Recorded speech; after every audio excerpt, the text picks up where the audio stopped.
আসসালামু আলাইকুম রহমতুল্লাহি ওয়া বারাকাতুহু। আউযু বিল্লাহি মিনাশ শাইতানির রাজিম। বিসমিল্লাহির রহমানির রহিম। হক ও বাতিল।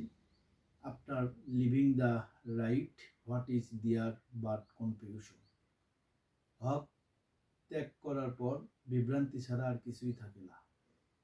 আল্লাহ তাআলা পবিত্র কোরআনে সূরা বাকারার 11 এবং 12 নম্বর আয়াতে বলেছেন, ওয়াইজা কিলা লাহুম লা তুফসিদু ফিল আরদি কাহালু ইন্নামা নাহানু মুসলিহুন।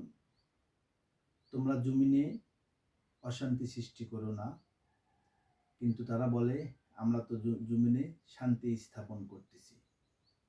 নিশ্চয়ই তারা অশান্তি সৃষ্টিকারী, কিন্তু তারা জানে না। হক ও বাতিল।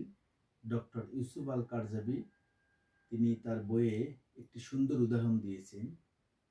একটি ফল যেমন নষ্ট হলে গন্ধ ছড়ায়, তেমনি মানুষের ঈমানও নষ্ট হলে যদি ফলের মতন গন্ধ ছড়াতো, এটি যদি মানুষ উপলব্ধি করতে পারত, তাহলে পৃথিবীতে কেউ কখনো কোনো অপরাধের সাথে যুক্ত থাকতো না। ফলের গন্ধ যেমন মানুষকে এই ফল নিতে বিরত রাখে, তেমনি মানুষের ঈমান নষ্ট হলে মানুষকে খারাপ কাজ থেকে বিরত রাখত।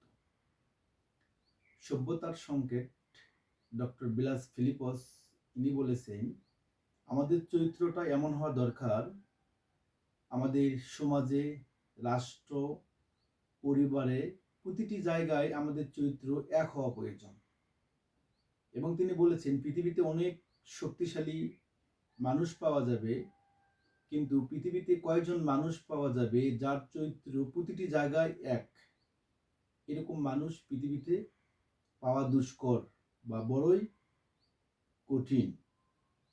আব্দুল্লাহ ইবনে আমর রাদিয়াল্লাহু থেকে বর্ণিত, তিনি বলেন, রাসূল সাল্লাল্লাহু আলাইহি সাল্লাম বলেছেন, কে উত্তম, যে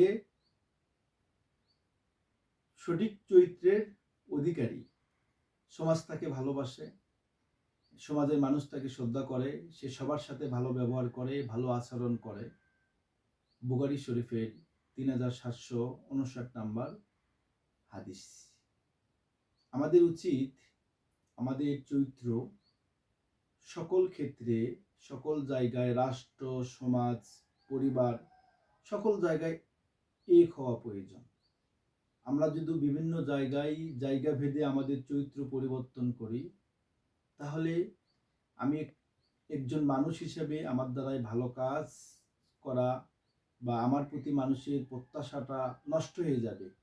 এই জন্য আমাদের উচিত আমাদের চরিত্র সবসময় এক রাখা। সবাইকে ধন্যবাদ। আসসালামু আলাইকুম।